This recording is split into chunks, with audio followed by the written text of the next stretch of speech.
Hi friends, welcome to దాచేస్ kitchen and vlogs. నేను మీ శిరీష. ఈరోజు మన ఛానల్లో చూడబోయేది ఒక స్నాక్ రెసిపీ అండి. ఇలా చేసి పెడితే పిల్లలు పెద్దలు కూడా చాలా ఇష్టంగా తింటారు. ఇప్పుడు అవి ఎలా చేయాలో చూసేద్దామా. అలాగే నా వీడియోని లైక్ చేసి మీ ఫ్రెండ్స్కి రిలేటివ్స్కి షేర్ చేయండి ఫ్రెండ్స్. మరిన్ని క్విక్ అండ్ ఈజీ రెసిపీస్ కోసం నా ఛానల్ని సబ్స్క్రైబ్ చేసుకొని పక్కనే ఉన్న బెల్ ఐకాన్ని యాక్టివేట్ చేసుకోవడం ద్వారా నేను చేసే లేటెస్ట్ అప్లోడ్స్ అన్నీ మీకు నోటిఫికేషన్ రూపంలో వస్తాయి. Thank you. ముందుగా ఒక మిక్సింగ్ బౌల్ తీసుకొని అందులోకి ఒక కప్పు మైదాని తీసుకోవాలండి. ఇందులోకి హాఫ్ టీ స్పూన్ షుగరు, అలాగే పావు టీ స్పూన్ సాల్ట్.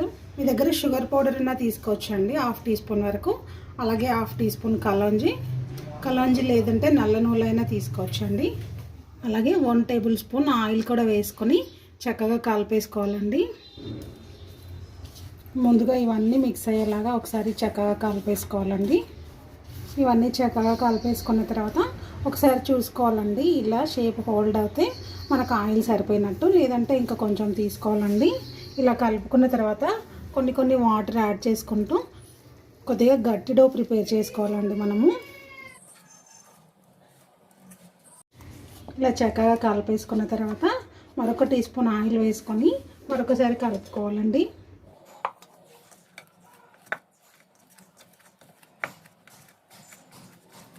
ఇలా కలుపుకున్నాం కదా, దీన్ని ఒక 10 నిమిషాలు రెస్ట్ చేయాలి.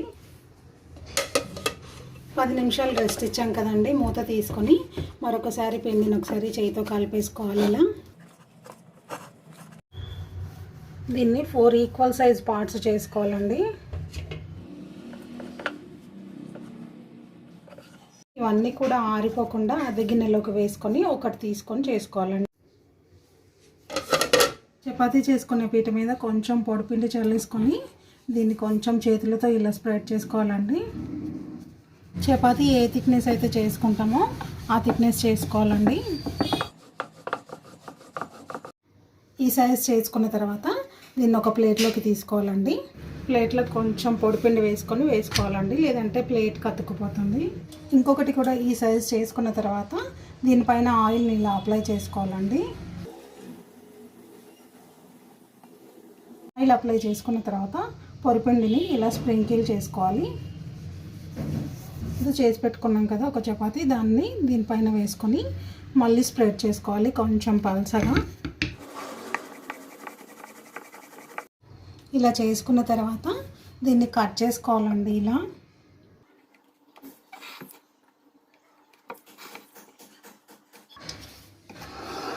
చాక్తో అయినా లేదంటే పిజ్జా కట్టర్తో అయినా కట్ చేసుకోవాలండి.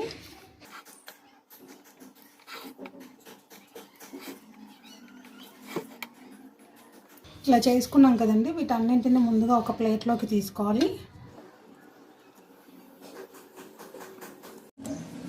ఒకదాన్ని తీసుకొని కొంచెం ఇలా స్ప్రెడ్ చేసుకోవాలండి. ఇలా స్ప్రెడ్ చేసుకొని దీన్ని ఇలా రోల్ చేసేసుకోవాలి. ఇలా రోల్ చేసుకున్న తర్వాత ఈ ఎడ్జ్కి కొన్ని వాటర్ ఇలా అప్లై చేసుకోవాలండి, లేదంటే ఇది బైండింగ్ అవ్వదు. ఇలా చేసి పెట్టుకోవాలి అన్నీ కూడా ఒక ప్లేట్లోకి. అన్నీ ఇలా చేసుకున్నాం కదండి, వీటిని ఇప్పుడు డీప్ ఫ్రై చేసుకుందాం. ఇలా ఒకసారి వేడైన తర్వాత మీడియం ఫ్లేమ్లోకి మార్చుకోవాలండి. మార్చుకొని వీటిని ఒక్కొక్కటిగా వేసుకొని క్రిస్పీగా వచ్చేంత వరకు ఫ్రై చేసుకోవాలి.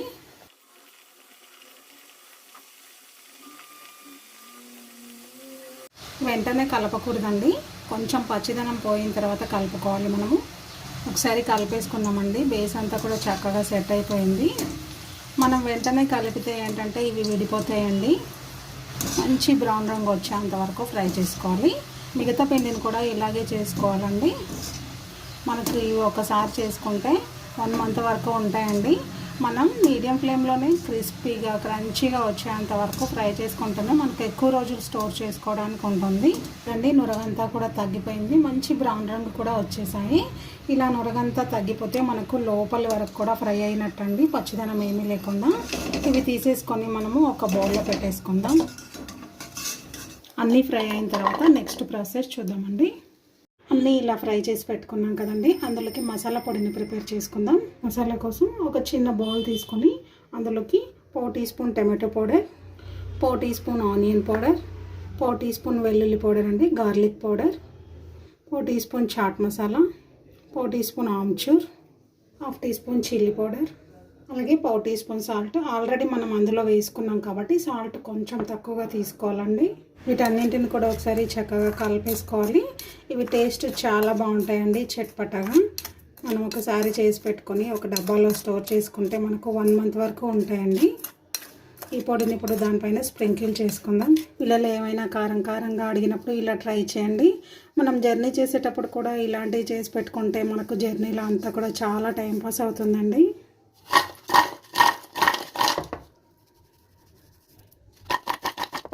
మీ దగ్గర ఆనియన్ పౌడర్, టొమాటో పౌడర్ ఇవేమీ లేకపోయినా కానీ సాల్ట్, చిల్లీ పౌడర్తో చేసుకున్నా కానీ చాలా బాగుంటుందండి టేస్ట్. ఎంతో టేస్టీగా ఉండి ఈజీ స్నాక్ రెసిపీ ఎలా చేయాలో చూసారు కదండి. మీరు కూడా ట్రై చేయండి. క్రంచీగా చాలా బాగుంటాయి. మీరు ట్రై చేసినట్టయితే ఎలా కుదిరాయి అనేది ఈ వీడియో కింద కామెంట్ సెక్షన్లో తెలియచేయండి. అలాగే నా ఛానల్ని సబ్స్క్రైబ్ చేసుకొని పక్కనే ఉన్న బెల్ ఐకాన్ని యాక్టివేట్ చేసుకోవడం ద్వారా నేను చేసే లేటెస్ట్ అప్లోడ్స్ అన్నీ మీకు నోటిఫికేషన్ రూపంలో వస్తాయి. Thank you.